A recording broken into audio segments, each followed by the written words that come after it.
Hello ಕನ್ನಡಿಗ, ಶರಣು ಶರಣಾರ್ಥಿ. ಪ್ರೀತಿಯ ಸ್ನೇಹಿತರೆ, ಇವತ್ತಿನ ನಮ್ಮ ಒಂದು ಜಾಬ್ ಸರ್ಚಿನಲ್ಲಿ ಏನಪ್ಪ ವಿಶೇಷತೆ ಅಂತಂದ್ರೆ KSCCF ರಿಕ್ರೂಟ್ಮೆಂಟ್ 2026. ಸ್ನೇಹಿತರೆ, ಪ್ರಥಮ ದರ್ಜೆ ಗುಮಾಸ್ತ ಇರ್ತಕ್ಕಂಥ ಹುದ್ದೆಗಳ ಅರ್ಜಿಗಳನ್ನು ಆಹ್ವಾನಿಸಲಾಗಿದೆ. PUC ಡಿಪ್ಲೊಮಾ ಪದವಿ ಪಾಸ್ ಆಗಿರ್ತಕ್ಕಂಥ ಅಭ್ಯರ್ಥಿಗಳು ಈ ಒಂದು ಹುದ್ದೆಗೆ ಅರ್ಜಿಗಳನ್ನು ಸಲ್ಲಿಸಬಹುದಾಗಿದೆ. ವಿವಿಧ ಹುದ್ದೆಗಳ ಅರ್ಜಿಗಳನ್ನು ಆಹ್ವಾನಿಸಲಾಗಿದ್ದು, ಇದರಲ್ಲಿ ಬಹುಮುಖ್ಯವಾಗಿ ಪುರುಷ ಮತ್ತು ಮಹಿಳಾ ಅಭ್ಯರ್ಥಿಗಳು ಕೂಡ ಈ ಒಂದು ಹುದ್ದೆಗೆ ಅರ್ಜಿಗಳನ್ನ ಸಲ್ಲಿಸಬಹುದಾಗಿದೆ. ಅದೇ ರೀತಿ ಈ ಒಂದು ಹುದ್ದೆಯನ್ನು ಪಡೆದುಕೊಳ್ಳಬೇಕಾದ್ರೆ ಯಾವೆಲ್ಲ ಒಂದು ಕ್ವಾಲಿಫಿಕೇಶನ್ ಆಗಿರಬೇಕಾಗುತ್ತೆ, ವಯೋಮಿತಿ ಎಷ್ಟಿರಬೇಕಾಗುತ್ತೆ, ಆಯ್ಕೆ ಆಗಿರ್ತಕ್ಕಂಥ ಅಭ್ಯರ್ಥಿಗಳಿಗೆ ಪ್ರತಿ ತಿಂಗಳು ಸಿಗ್ತಕ್ಕಂಥ ವೇತನವೆಷ್ಟು, ಕುಲಂಕುಷವಾಗಿ ಮಾಹಿತಿ ನಾವು ನೋಡ್ತಾ ಹೋಗೋಣ ಬನ್ನಿ. ಸ್ನೇಹಿತರೆ, ನಿಮಗೆ ಮೊದಲೇ ಹೇಳಿದ ಹಾಗೆ KSCCF ರಿಕ್ರೂಟ್ಮೆಂಟ್ 2026 ಅಂದ್ರೆ ಕರ್ನಾಟಕ ರಾಜ್ಯ ಸಹಕಾರ ಗ್ರಾಹಕರ ಮಹಾಮಂಡಳಿ ನಿಮಿತ್ತ ಬೆಂಗಳೂರು ಈ ಸಂಸ್ಥೆಯಲ್ಲಿ ಖಾಲಿ ಇರುವ ಫಾರ್ಮಸಿಸ್ಟ್ ಪ್ರಥಮ ದರ್ಜೆ ಗುಮಾಸ್ತರು ಮತ್ತು ವಿಕ್ರಯ ಸಹಾಯಕರು ಹುದ್ದೆಗಳ ಭರ್ತಿಗೆ ಅರ್ಹ ಹಾಗೂ ಆಸಕ್ತ ಅಭ್ಯರ್ಥಿಗಳಿಂದ ಅರ್ಜಿಗಳನ್ನು ಆಹ್ವಾನಿಸಲಾಗಿದೆ. ಹುದ್ದೆಗಳ ಭರ್ತಿಗೆ ಸಂಬಂಧಿಸಿದಂತೆ ಕರ್ತವ್ಯ ಸ್ಥಳ, ಶೈಕ್ಷಣಿಕ ಅರ್ಹತೆ, ವಯೋಮಾನ, ಅರ್ಜಿ ಸಲ್ಲಿಕೆ ದಿನಾಂಕ, ಹುದ್ದೆಗಳ ಬಗ್ಗೆ ಮಾಹಿತಿ ಓವರಾಲ್ ಆಗಿ ನಾನು ನಿಮಗೆ ಈ ವಿಡಿಯೋದಲ್ಲಿ ತಿಳಿಸ್ಕೊಡ್ತಾ ಇದ್ದೀನಿ, ಗಮನಿಸಿ. ಪ್ರೀತಿಯ ಸ್ನೇಹಿತರೆ, ಯಾವೆಲ್ಲ ಒಂದು ಹುದ್ದೆಗಳ ಅರ್ಜಿಗಳನ್ನು ಆಹ್ವಾನಿಸಲಾಗಿದೆ ಅಂತ ನಾವು ಮಾಹಿತಿ ನೋಡಾದ್ರೆ, ಫಾರ್ಮಸಿಸ್ಟ್ ಪ್ರಥಮ ದರ್ಜೆ ಗುಮಾಸ್ತರು, ವಿಕ್ರಯ ಸಹಾಯಕರು ಇರ್ತಕ್ಕಂಥ ಹುದ್ದೆಗಳಂದ್ರೆ ವಿವಿಧ ಹುದ್ದೆಗಳ ಅರ್ಜಿಗಳನ್ನು ಆಹ್ವಾನಿಸಲಾಗಿದೆ. ಕರ್ತವ್ಯ ಸ್ಥಳ ಎಲ್ಲಿಯಪ್ಪ ಅಂತ ಹೇಳಿದ್ರೆ, ಆಯ್ಕೆಯಾದ ಅಭ್ಯರ್ಥಿಗಳು ಬೆಂಗಳೂರಿನಲ್ಲೇ ಕೆಲಸವನ್ನು ನಿರ್ವಹಿಸಬೇಕು. ನಮ್ಮ ಹೆಮ್ಮೆಯ ಒಂದು ರಾಜಧಾನಿ ಆಗಿರ್ತಕ್ಕಂಥ ಒಂದು ಬೆಂಗಳೂರಿನಲ್ಲೇ ಕೆಲಸವನ್ನ ನಿರ್ವಹಿಸಬೇಕಾಗತ್ತೆ.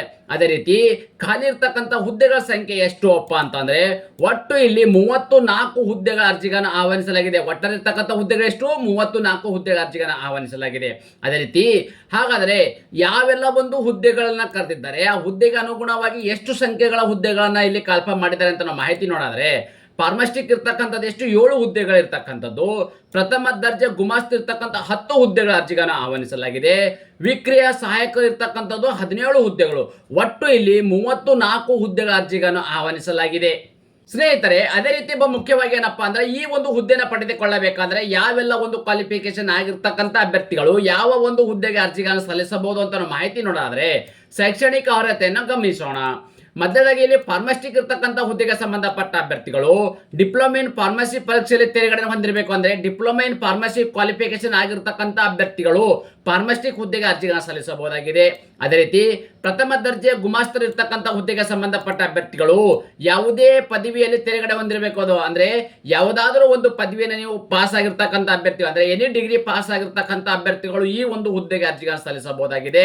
ಅದೇ ರೀತಿ ವಿಕ್ರಯ ಸಹಾಯಕರು ಹುದ್ದೆಗೆ ಸಂಬಂಧಪಟ್ಟ ಅಭ್ಯರ್ಥಿಗಳು ದ್ವಿತೀಯ PUC ತೇರ್ಗಡೆ ಹೊಂದಿರಬೇಕಂದ್ರೆ ನೀವು ಇಲ್ಲಿ PUC ಪಾಸ್ ಆದ್ರೆ ಸಾಕು, ಈ ಒಂದು ಹುದ್ದೆಗೆ ಅರ್ಜಿಗಳನ್ನ ಸಲ್ಲಿಸಬಹುದಾಗಿದೆ. ಸ್ನೇಹಿತರೆ, ಅದೇ ರೀತಿ ನಾವು ಇನ್ನೊಂದು ಗಮನಿಸಬೇಕಾಗಿದೆಪ್ಪ ಅಂದ್ರೆ ವಯೋಮಿತಿ. ಅಂದ್ರೆ ಈ ಒಂದು ಹುದ್ದೆನ ಪಡೆದುಕೊಳ್ಳಬೇಕಾದ್ರೆ ಯಾವ ಒಂದು ವಯೋಮಿತಿ ಒಳಗಡೆ ಇರ್ತಕ್ಕಂಥ ಅಭ್ಯರ್ಥಿಗಳು ಈ ಒಂದು ಹುದ್ದೆಗೆ ಅರ್ಜಿಗಳನ್ನು ಸಲ್ಲಿಸಬಹುದು ಅಂತಂದ್ರೆ ತಾವುಗಳು ಇಲ್ಲಿ ಗಮನಿಸಬಹುದಾಗಿದೆ. ಕನಿಷ್ಠ 18 ವರ್ಷ ಇರಬೇಕು. ಮಿನಿಮಮ್ 18 ವರ್ಷ ವಯೋಮಿತಿ ಒಳಗಡೆ ಇರ್ತಕ್ಕಂಥ ಅಭ್ಯರ್ಥಿಗಳು ಈ ಒಂದು ಹುದ್ದೆಗೆ ಅರ್ಜಿಗಳನ್ನು ಸಲ್ಲಿಸಬಹುದಾಗಿದೆ. ಅದೇ ರೀತಿ ಸಾಮಾನ್ಯ ವರ್ಗದ ಅಭ್ಯರ್ಥಿಗಳಿಗೆ ಅಪ್ಪ ಅಂತಂದ್ರೆ ಎಷ್ಟಪ್ಪ ಅಂದ್ರೆ 38 ವರ್ಷ ಗರಿಷ್ಠ. ಅಂದ್ರೆ ಜನರಲ್ ಕ್ಯಾಟಗರಿ ಸಂಬಂಧಪಟ್ಟ ಅಭ್ಯರ್ಥಿಗಳಿಗೆ 38 ವರ್ಷದ ಒಳಗಡೆ ಇರ್ತಕ್ಕಂಥ ಅಭ್ಯರ್ಥಿಗಳು ಈ ಒಂದು ಹುದ್ದೆಗೆ ಅರ್ಜಿಗಳನ್ನು ಸಲ್ಲಿಸಬಹುದಾಗಿದೆ. ಅದೇ ರೀತಿ 2A, 2B, 3A, 3B ಅಭ್ಯರ್ಥಿಗಳಿಗೆ ಗರಿಷ್ಠ 41 ವರ್ಷ ಒಳಗಡೆ ಇರ್ತಕ್ಕಂಥ ಅಭ್ಯರ್ಥಿಗಳು ಈ ಒಂದು ಹುದ್ದೆಗೆ ಅರ್ಜಿಗಳನ್ನು ಸಲ್ಲಿಸಬಹುದಾಗಿದೆ. ಅದೇ ರೀತಿ SC, ST ಪ್ರವರ್ಗ 1 ಅಭ್ಯರ್ಥಿಗಳು, ಅಂದ್ರೆ ಇದು SC, ST ಅಭ್ಯರ್ಥಿಗಳಿಗೆ ಮ್ಯಾಕ್ಸಿಮಮ್ ವಯೋಮಿತಿ 43 ವರ್ಷದ ಒಳಗಡೆ ಇರ್ತಕ್ಕಂಥ ಅಭ್ಯರ್ಥಿಗಳು ಈ ಒಂದು ಹುದ್ದೆಗೆ ಅರ್ಜಿಗಳನ್ನು ಸಲ್ಲಿಸಬಹುದಾಗಿದೆ. ಪ್ರೀತಿಯ ಸ್ನೇಹಿತರೆ, ಅದೇ ರೀತಿ ಆಯ್ಕೆಯಾಗಿರ್ತಕ್ಕಂಥ ಅಭ್ಯರ್ಥಿಗಳಿಗೆ ಪ್ರತಿ ತಿಂಗಳು ಸಿಗ್ತಕ್ಕಂಥ ವೇತನ ಎಷ್ಟು ಅಂತ ನಾವು ಮಾಹಿತಿ ನೋಡಿದ್ರೆ ತಾವುಗಳು ಇಲ್ಲಿ ಗಮನಿಸಬಹುದಾಗಿದೆ ಹುದ್ದೆಗಳು ಮತ್ತು ಹುದ್ದೆಗೆ ಅನುಗುಣವಾಗಿರ್ತಕ್ಕಂಥ ವೇತನ. ಸ್ನೇಹಿತರೆ, ಫಾರ್ಮಸ್ಟಿಕ್ ಹುದ್ದೆಗೆ ಸಂಬಂಧಪಟ್ಟ ಅಭ್ಯರ್ಥಿಗಳಿಗೆ 25,800 ರೂಪಾಯಿವರೆಗೂ ವೇತನವಿದ್ದರೆ, ಪ್ರಥಮ ದರ್ಜೆ ಗುಮಾಸ್ತರಿಗಿರ್ತಕ್ಕಂಥದ್ದು 21,400 ರೂಪಾಯಿವರೆಗೂ ವೇತನವಿದೆ. ವಿಕ್ರಯ ಸಹಾಯಕರ ಹುದ್ದೆಗೆ ಸಂಬಂಧಪಟ್ಟ ಅಭ್ಯರ್ಥಿಗಳಿಗೆ 19,950 ರೂಪಾಯಿ ವೇತನವನ್ನು ಸಿಗಲಿದೆ. ಸ್ನೇಹಿತರೆ, ಇದು ಏನಿದೆ ಅಲ್ಲ 19,950 ರೂಪಾಯಿ ಅನ್ನೋದೇನಿದೆ ನಿಮಗೆ ಬೇಸಿಕ್ ಸ್ಯಾಲರಿ ಆಗಲಿದೆ. ಓಕೆ, ಬೇಸಿಕ್ ಸ್ಯಾಲರಿ ಅಲ್ಲದೇನೆ ನಿಮಗಿಲ್ಲಿ 30+ ನಿಮಗೆ ಇಲ್ಲಿ ಸ್ಯಾಲರಿ ಓವರಾಲ್ ಆಗಿರ್ತಕ್ಕಂಥ ಒಂದು ಸ್ಯಾಲರಿಯನ್ನು ದೊರೆಯಲಿದೆ. ಅದೇ ರೀತಿ ಇನ್ನೊಂದು ಬಹು ಮುಖ್ಯವಾಗಿ ಘಟ್ಟ ಏನಪ್ಪಾ ಅಂದ್ರೆ ಆಯ್ಕೆ ವಿಧಾನ. ನಾವು ಅಪ್ಲಿಕೇಶನ್ ಹಾಕಿರ್ತೀವಿ, ಅಪ್ಲಿಕೇಶನ್ ಹಾಕಾದ ಬಳಿಕೆ ಮತ್ತು ಯಾವ ಒಂದು ರೀತಿಯಲ್ಲಿ ಒಂದು ಸೆಲೆಕ್ಷನ್ ಮಾಡ್ತಾರಪ್ಪ ಅಂತ ನಾವು ಮಾಹಿತಿ ನೋಡೋದ್ರೆ ತಾವುಗಳು ಗಮನಿಸಬಹುದಾಗಿದೆ. ಅಭ್ಯರ್ಥಿಗಳಿಗೆ ಮೊದಲನೇದಾಗಿ ಒಂದು ಲಿಖಿತ ಪರೀಕ್ಷೆ ನಡೆಸಲಾಗುವುದು. ಲಿಖಿತ ಪರೀಕ್ಷೆಯಲ್ಲಿ ಗಳಿಸಿದ ಅಂಕಗಳ ಆಧಾರದ ಮೇಲೆ ಅಭ್ಯರ್ಥಿಗಳು 1:1 ಅನುಪಾತದಲ್ಲಿ ಕರೆಯಲಾಗುವುದು. ನೋಡಿ, ಫಸ್ಟದಾಗಿ ನಿಮ್ಗೆ ಏನ್ ಮಾಡ್ತಾರಪ್ಪ ಅಂದ್ರೆ ಒಂದು ಲಿಖಿತ ಪರೀಕ್ಷೆ ಅಂದ್ರೆ ರಿಟರ್ನ್ ಎಕ್ಸಾಮಿನೇಷನ್ ಅನ್ನು ನೀಡಲಾಗುವುದು. ಓಕೆ, ಎಂಟ್ರೆನ್ಸ್ ಎಕ್ಸಾಮ್ ಅಂತ ಏನ್ ಹೇಳ್ತೀವಿ, ಆ ಎಂಟ್ರೆನ್ಸ್ ಎಕ್ಸಾಮ್ ಅಲ್ಲಿ ಕ್ವಾಲಿಫೈ ಆಗಿರ್ತಕ್ಕಂಥ ಅಭ್ಯರ್ಥಿಗಳಲ್ಲಿ 1:5 ಅಂದ್ರೆ ಒಂದು ಪೋಸ್ಟ್ಗೆ 5 ಅಭ್ಯರ್ಥಿಗಳನ್ನ ಅಲ್ಲಿ ಆಯ್ಕೆಯನ್ನು ಮಾಡಲಾಗುವುದು.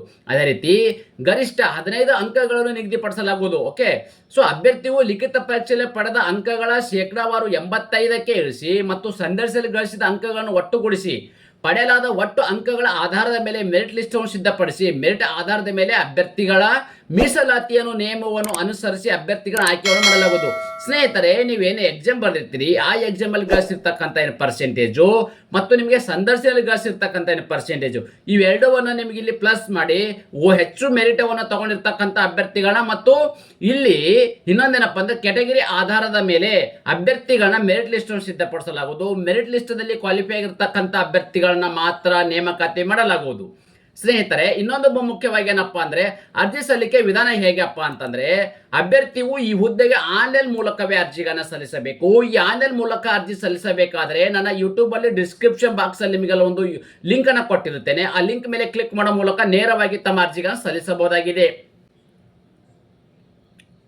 ಸ್ನೇಹಿತರೆ, ಇನ್ನೊಂದು ಮುಖ್ಯವಾಗಿರ್ತಕ್ಕಂಥದ್ದು ಏನಪ್ಪಾ ಅಂದ್ರೆ ಅರ್ಜಿ ಶುಲ್ಕ ವಿವರ. ಅಂದ್ರೆ ಈ ಒಂದು ಹುದ್ದೆಗಳನ್ನ ನೀವು ಆನ್ಲೈನ್ ಮುಖಾಂತರ ಅರ್ಜಿ ಸಲ್ಲಿಸಬೇಕಾದ್ರೆ ಅಪ್ಲಿಕೇಶನ್ ಫೀ ಎಷ್ಟಪ್ಪ ಅಂದ್ರೆ ಪರಿಶಿಷ್ಟ ಜಾತಿ, ಪರಿಶಿಷ್ಟ ಪಂಗಡ, ವರ್ಗ 1 ಮತ್ತು ವಿಕಲಚೇತನ ಅಭ್ಯರ್ಥಿಗಳಿಗೆ ಅಂದ್ರೆ SC ST ಅಭ್ಯರ್ಥಿಗಳಿಗೆ, ಅಂಗವಿಕಲ ಅಭ್ಯರ್ಥಿಗಳಿಗೆ 500 ರೂಪಾಯಿ ಅರ್ಜಿ ಶುಲ್ಕವಿದ್ದರೆ ಇತರೆ ಅಭ್ಯರ್ಥಿಗಳು ಅಂದ್ರೆ ಅದು OBC ಇರ್ತಕ್ಕಂಥ ಅಭ್ಯರ್ಥಿಗಳು ಮತ್ತು ಜನರಲ್ ಕ್ಯಾಟಗರಿ ಸಂಬಂಧಪಟ್ಟ ಅಭ್ಯರ್ಥಿಗಳಿಗೆ 1000 ರೂಪಾಯಿ ಅರ್ಜಿ ಶುಲ್ಕವಿದೆ. ಅದೇ ರೀತಿ ಈ ಅರ್ಜಿ ಶುಲ್ಕವನ್ನು ನೀವು ಹೇಗೆ ಪಾವತಿಸಬೇಕಪ್ಪ ಅಂದ್ರೆ ನೀವು ಆನ್ಲೈನ್ ಅಪ್ಲಿಕೇಶನ್ ಹಾಕಬೇಕಾದ್ರೆ debit card, credit card, net banking, PhonePe, Google Pay ಇಲ್ಲಪ್ಪ ಅಂದ್ರೆ ಅಲ್ಲಿ ಸ್ಕ್ಯಾನರ್ ಕೂಡ ನಿಮಗೆ ದೊರೆಯಲಿದೆ. ಅದು ಡೈರೆಕ್ಟ್ ಆಗಿ ನಿಮ್ಮ GPay ಮುಖಾಂತರ ಸ್ಕ್ಯಾನರ್ ಮಾಡಿಬಿಟ್ಟು ನಿಮ್ಮ ಅರ್ಜಿಗೆ ಶುಲ್ಕವನ್ನು ಪಾವತಿ ಮಾಡಬಹುದಾಗಿದೆ. ಅದೇ ರೀತಿ ಅರ್ಜಿ ಸಲ್ಲಿಸಲು ನಿಗದಿಪಡಿಸಿದ ದಿನಾಂಕದ ವಿವರವನ್ನು ನಾವು ನೋಡೋದಾದ್ರೆ ಅರ್ಜಿ ಸಲ್ಲಿಕೆ ಪ್ರಾರಂಭ ದಿನಾಂಕ ಯಾವಪ್ಪ ಅಂದ್ರೆ ಜನವರಿ 9 2000 ಆಗಿದ್ದು ಅರ್ಜಿ ಸಲ್ಲಿಸಲು ಕೊನೆಯ ದಿನಾಂಕ ಯಾವಪ್ಪ ಅಂದ್ರೆ ಫೆಬ್ರವರಿ 7 2026. ನೋಡಿ, ಅರ್ಜಿ ಸಲ್ಲಿಸಲು ಕೊನೆಯ ದಿನಾಂಕ ಫೆಬ್ರವರಿ 7 2026. ಅದೇ ರೀತಿ ಇನ್ನೊಂದೇನಪ್ಪ ಅಂದ್ರೆ ಅರ್ಜಿ ಸಲ್ಲಿಕೆ ಶುಲ್ಕ ಏನಿದೆ, ಅರ್ಜಿ ಸಲ್ಲಿಸುವ ಏನು ಶುಲ್ಕ ಏನಿದೆ ಅಂದ್ರೆ ಅರ್ಜಿ ಶುಲ್ಕವೇನಿದೆ ಅದು ಕೂಡ ಫೆಬ್ರವರಿ 7 2026ಕ್ಕೆ ಕೊನೆಗೊಳ್ಳಲಿದೆ. ಅಷ್ಟರ ಒಳಗಡೆ ಓರಲ್ ಇರ್ತಕ್ಕಂಥ ತಮ್ಮ ಅಪ್ಲಿಕೇಶನ್ ಕಂಪ್ಯೂಟರ್ನ ಮಾಡಿಕೊಳ್ಳಬೇಕಾಗುತ್ತೆ. ಅದೇ ರೀತಿ ಫುಲ್ ಒಂದು ನೋಟಿಫಿಕೇಶನ್ ಮಾಹಿತಿ ನಿಮ್ಗೆ ಮಾಹಿತಿ ಕೊಟ್ಟಿರುತ್ತೇನೆ. ಆನ್ಲೈನ್ ಅಪ್ಲಿಕೇಶನ್ ಲಿಂಕ್ ನಾನು ಯೂಟ್ಯೂಬ್ ಡಿಸ್ಕ್ರಿಪ್ಷನ್ ಬಾಕ್ಸ್ ಅಲ್ಲಿ ನೀಡಿದ್ದೇನೆ. ಇದೇ ರೀತಿ ಟೆಲಿಗ್ರಾಮ್ ಮತ್ತು ವಾಟ್ಸ್ಆಪ್ ಚಾನಲ್ ಕೂಡ ಲಿಂಕ್ ಅನ್ನು ಕೊಟ್ಟಿರುತ್ತೆ, ಅದಕ್ಕೂ ಕೂಡ ಜಾಯ್ನ್ ಆಗಿ. ಯಾಕಪ್ಪ ಅಂದ್ರೆ ನಾವು ಕೊಡ್ತಕ್ಕಂಥ ಪ್ರತಿನಿತ್ಯ ಜಾಬ್ ಅಪ್ಡೇಟ್ ನೇರವಾಗಿ ಅಲ್ಲಿ ಕೂಡ ನೀವು ಪಡೆಯಬಹುದಾಗಿದೆ. ಪ್ರೀತಿಯ ಸ್ನೇಹಿತರೆ, ನಾನು ಕೊಟ್ಟಿರ್ತಕ್ಕಂಥ ಉದ್ಯೋಗ ಮಾಹಿತಿ ನೀವು ಇಷ್ಟಪಡುತ್ತೀರಿ ಎಂದು ಭಾವಿಸುತ್ತೇನೆ. ಈ ಉದ್ಯೋಗ ಮಾಹಿತಿ ನಿಮಗೆ ಇಷ್ಟವಾದರೆ ನಿಮ್ಮ ಫ್ಯಾಮಿಲಿಗೂ ಫ್ರೆಂಡ್ಸ್ಗೂ ಶೇರ್ ಮಾಡೋದನ್ನ ಮರೆಯದಿರಿ. ಧನ್ಯವಾದ.